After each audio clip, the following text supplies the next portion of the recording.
केदारनाथ में शिवजी का रूप बाकी सबसे अलग क्यों है? सच्चाई चौंका देगी।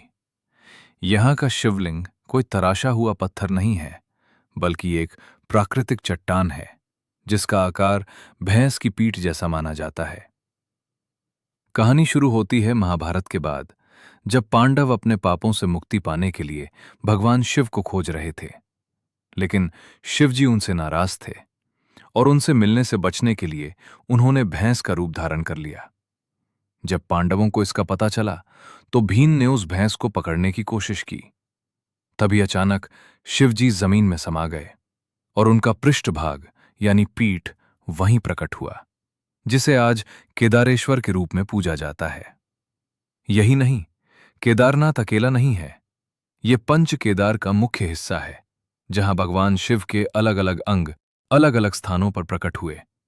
कहीं हाथ, कहीं चेहरा, कहीं नाभि और कहीं जटाएं। केदारेश्वर का असली अर्थ है निराकार शक्ति। यहां भगवान को किसी मूर्ति में नहीं, बल्कि ऊर्जा के रूप में महसूस किया जाता है। हिमालय की ऊंचाई पर स्थित यह स्थान ध्यान और आध्यात्मिक शक्ति का केंद्र माना जाता है। कहा जाता है कि यहां आने से मन शांत होता है और भीतर की ऊर्जा जागृत होती है। यहां एक और खास बात है, भक्त खुद शिवलिंग को स्पर्श कर सकते हैं और घी से अभिषेक करना बहुत शुभ माना जाता है। लेकिन हर साल यह मंदिर 6 महीने के लिए बंद क्यों रहता है? क्योंकि यहां इतनी बर्फबारी होती है कि रहना संभव नहीं होता, और इस दौरान पूजा ओमकारेश्वर टेम्पल में की जाती है।